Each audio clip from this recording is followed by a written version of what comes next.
ಶ್ರೀಕೃಷ್ಣನು ಕಂಸನನ್ನು ಕೊಂದ ನಂತರ ತಮ್ಮ ತಂದೆ ವಸುದೇವ ಮತ್ತು ತಾಯಿ ದೇವಕಿಯನ್ನು ಬಿಡುಗಡೆ ಮಾಡಲು ಸೆರೆಮನೆಗೆ ಹೋದನು. ದೇವಕಿ ಮಾತೆ ಆತುರದಿಂದ ಕೇಳಿದಳು, ಮಗು, ನೀನು ಸ್ವತಃ ದೇವರಾಗಿದ್ದೀಯಾ ಮತ್ತು ನಿನ್ನಲ್ಲಿ ದೈವಿಕ ಶಕ್ತಿಗಳಿವೆ. ಹಾಗಾದರೆ ನೀನು ಕಂಸನನ್ನು ಕೊಲ್ಲಲು ಮತ್ತು ನಮ್ಮನ್ನು ಬಿಡುಗಡೆ ಮಾಡಲು 14 ವರ್ಷಗಳ ಕಾಲ ಏಕೆ ಕಾಯಬೇಕಾಯಿತು?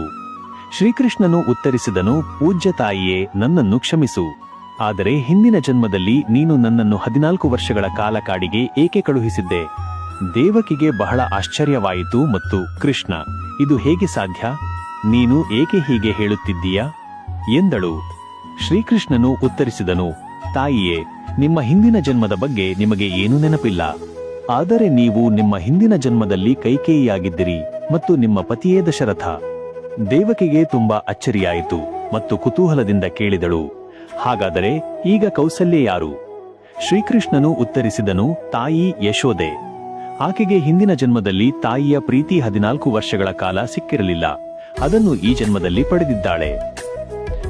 ಪ್ರತಿಯೊಬ್ಬರೂ ತಮ್ಮ ಕರ್ಮಗಳ ಫಲವನ್ನು ಅನುಭವಿಸಲೇಬೇಕು. ದೇವತೆಗಳು ಅದರಿಂದ ತಪ್ಪಿಸಿಕೊಳ್ಳಲು ಸಾಧ್ಯವಿಲ್ಲ. ನಾವು ಯಾವ ಕರ್ಮಗಳನ್ನು ಸಂಗ್ರಹಿಸಲು ಬಯಸುತ್ತೇವೆ ಎಂಬುದರ ಮೇಲೆ ಗಮನವಿರಲಿ.